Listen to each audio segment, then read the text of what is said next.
केंदुआ-डीही प्रभावित क्षेत्र में सुरक्षित पुनर्वास को लेकर तस्वीर अब साफ होने लगी है। राजपूत बस्ती और मुस्लिम बस्ती के 170 विस्थापित परिवार पुनर्वास योजना से संतुष्ट होकर बेलगड़िया टाउनशिप में शिफ्ट होने के लिए तैयार हो गए हैं। दरअसल केंदुआ-डीही के राजपूत बस्ती में बड़ा गोफ बनने और भूस्खलन व गैस रिसाव के खतरे के बीच लोगों की चिंता बढ़ गई है। इसी को देखते हुए बीसीसीएल और जेआरडीए के अधिकारियों के साथ बैठक में प्रभावित परिवारों ने बेलगड़िया जाने पर सहमति जताई। पुनर्वास योजना के तहत प्रत्येक परिवार को बेलगड़िया टाउनशिप में 2 क्वार्टर दिए जाएंगे। इसके अलावा शिफ्टिंग के दौरान 50,000 रुपए शिफ्टिंग भत्ता, 50,000 रुपए किराया भत्ता और 50,000 रुपए आजीविका सहायता के तौर पर दिए जाएंगे। वहीं पुनर्वास के 6 महीने पूरे होने के बाद 1 लाख रुपए की शेष राशि दी जाएगी। इस तरह प्रत्येक परिवार को कुल 2.5 लाख रुपए की सहायता मिलेगी। ग्रामीणों ने बेलगड़िया में मंदिर, मस्जिद और कब्रिस्तान जैसी सामाजिक सुविधाओं की भी मांग रखी है। अधिकारियों ने इन मांगों पर सकारात्मक विचार रखने का आश्वासन दिया है। हालांकि दूसरी तरफ कई रैयत अभी उचित मुआवजे की मांग को लेकर बेलगड़िया जाने के लिए तैयार नहीं है। रैयतों का कहना है कि उनकी पुश्तैनी जमीन और आजीविका को देखते हुए उचित मुआवजा मिलना जरूरी है। बीसीसीएल प्रबंधन ने रैयतों के दस्तावेजों की जांच के बाद मुआवजे पर निर्णय लेने की बात कही है। फिलहाल 170 परिवारों की सहमति को पुनर्वास प्रक्रिया में बड़ी राहत माना जा रहा है, लेकिन रैयतों के मुआवजे का मुद्दा अभी भी अहम बना हुआ है।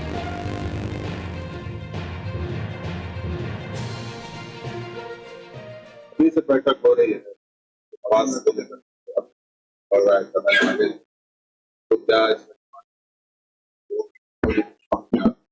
देखिए जो केंदुआ-डीही का समस्या है, ये चाहता जिला प्रशासन और बीसीसीएल समय से पहले इसको सॉर्ट आउट कर सके।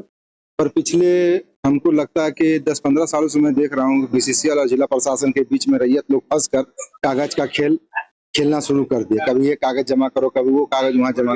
ये कागज का खेल में रैयत लोग फंस गए, जिस कारण यहाँ का जो विस्थापित लोग हैं, जो विस्थापित होने वाले हैं, उनको अगर देखा जाए तो सही ढंग से ना मुआवजा मिल रहा, ना सही जगह पर बसाया जाए।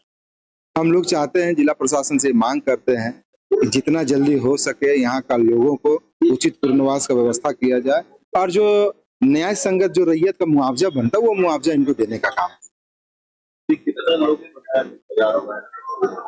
देखिए कल के पेपर के माध्यम से हम लोगों को तो लग रहा है 170 परिवार को इन लोगों बोल रहे हैं कि यहाँ से तैयार है जाने के लिए। पर जैसा हमको लग रहा है हम बात की है तो उन लोगों का साफ सुथरा कहना है कि हमको जो 2 प्लेट दे रहा, पर जो मुआवजा की राशि है मतलब 2.5 लाख रुपए, वो उसको एक मुश्त मांग किया। वो एक मुश्त मांग रहे हैं कि अगर एक मुश्त अगर मुझे मिल जाएगा तो मैं कहीं भी रोजगार कर लूँ।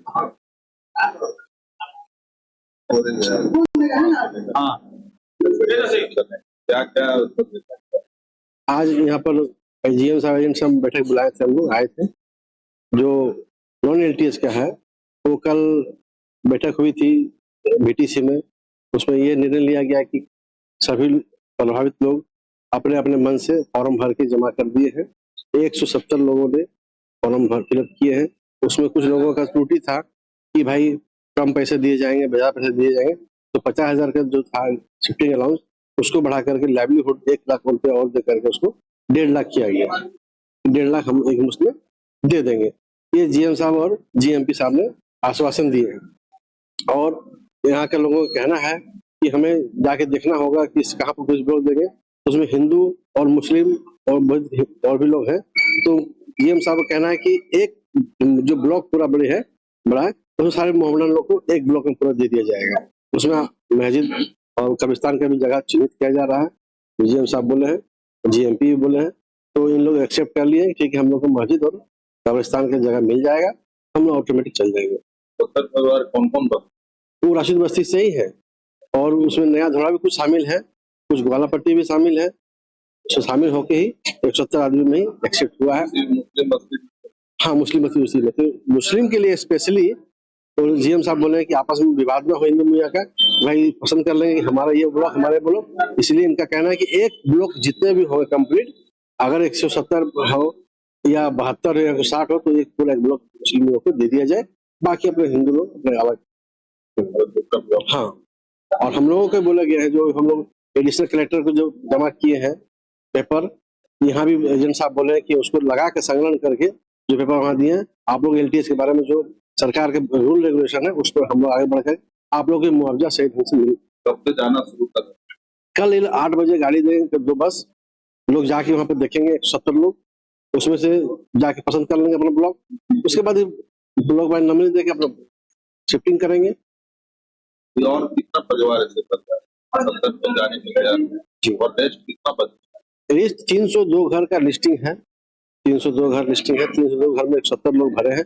आज कुछ फिलहाल कुछ भर रहे हैं और एजेंट साहब बोले हैं कि हम लोग जाके देखेंगे और जो भूदसान हुआ है उसके बारे में क्वार्टर अलॉटमेंट करने की बात की है, तो अभी क्वार्टर जाके देखेंगे कैसे देना है इनको। धीरे धीरे 302 घर का लिस्टिंग है, जाना है, मन बना रहे तो दीनानाथ सिंह हाल ही में वो बड़ा बना रहा है और उसके बाद से अभी प्रयास करी है कि सुरक्षित स्थान पर लोग। आप लोगों ने भी मीटिंग में हिस्सा लिया और अपने तरफ से क्या बात है आप लोगों ने? अभी कल जो बात हुई है ना, इसमें नॉन एलटीज के लोग ऑलरेडी एग्री हो गया है। कल उन लोगों को जाने के लिए बेलगढ़ में तैयार है। कल शायद यहाँ से प्रबंध करेंगे, 2 बस भेजेंगे, बस में लोग जाके अपना घर वो भी देख लेंगे और देखने के बाद जो है उसको फिर वापस लाएंगे। उसके बाद ये बात हो गया। अब रह गई बात, यहाँ पर 2 किस्म के कार्ड मिली है, एक एलटीएच एक नॉन एलटीएच। कल जो जाएगी उसमें नॉन एलटीएच लोगों के लिए जाएंगे।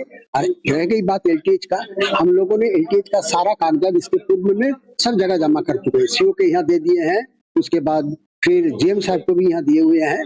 और लास्ट में 7 तारीख को जो धनबाद में मीटिंग हुई थी उसमें डीसी साहब बोलते कि जितने भी एलटीएच लोग हैं वो अपना कागजात लैंड सेल ऑफिस में एडिशनल कलेक्टर को यहाँ जमा करने के लिए, तो हम लोग वो भी जमा कर चुके हैं। एक दिन हम और दीना सिंह जाके एडिशनल कलेक्टर से भी बात किए, उन्होंने बोला हम दूसरे कास्ट में बस थे इसलिए हम आप लोग का पेपर देखेंगे। अभी आज हम लोग को जेएम साहब बुलाया कि शायद बीटीए कोई कार्ड है उसको लेके आप लोग जो कागजात वहाँ जमा किए थे उसको दीजिए। तो मैंने इनको भी बोले कि सर ऑलरेडी जो डिसीजन सुप्रीम कोर्ट से आया था और हम लोग जो है उस खेवट में नहीं है, इसके बावजूद भी जब सर्वे करके सीओ साहब एक रिपोर्ट बना के दिया और जेएम साहब को इसके पहले जो पूर्व जेएम थे तो उन्होंने कहा कि हमने पाया 35-66 घर एलटीएच है तो उनका जो है अलग है। तब उसको ये जब चिट्ठी लिखे तो फिर जेएम साहब उसमें लिख दिए कि नहीं, हमारा जो सुप्रीम कोर्ट का 627 बीघा जमीन का जो मालिकाना हक मिला है सुप्रीम कोर्ट से और ये जो हकीकत आप दिखा रहे हो उसमें भी मेरा हक है। हम बोले सर पहले तो आप इस बात को प्रूव कीजिए, पेपर दिखाइए कि आप जो 35 आदमी को सीओ साहब मान रहा हकीकत है उस पर भी आप दावा किए, तो किस तरह से आपका जो सुप्रीम कोर्ट का जजमेंट है 627 क्लब में वो हम सर आंखों पर है मेरा, लेकिन हम जो खेवट अलग में बसे हुए उसको आपने कागज नहीं दिया लेकिन दावा ठोक दिए कि उस पर भी मेरा हक है। रैयत किस तरह का लाभ? रैयत चाह रहा है जो रैयत का हक मिलना चाहिए, सरकार का जो पॉलिसी है। अब सरकार जो पॉलिसी अभी तो उसको हमको खुलासा नहीं किया है, सरकार जो पॉलिसी देगा उसमें हमको वहां से विस्थापित कर हम जाने के लिए तैयार है, क्योंकि हम इस तरह की माने भूत आसान और गैस ग्रसित में हम नहीं रहना नहीं चाहते। हम लोग सब जगह दरबार किए लेकिन अभी तक एलटीएच वाले को कोई निष्कर्ष नहीं। कितना घर हो जा रहा है केंद्र में इन्होंने जो सर्टिफाई किया है सीओ साहब, उन्होंने 66 घर को दिया है। अब उसका सरजमीन पे कुछ हुआ ही नहीं। हम बार बार उन लोग को रिक्वेस्ट किए कि आपने जो दिए हैं उनका आके नापी करवाइए सरकारी आमीन के द्वारा, तब ये चीज क्लियर होगा कि हाँ सही में उस खेवट में है या नहीं। अगर हम जिस खेवट का कागज दिए अगर उस खेवट का कागज बीसीसीएल का डिग्री मिला है उसके पास है तो वो अपना ले सकते हैं।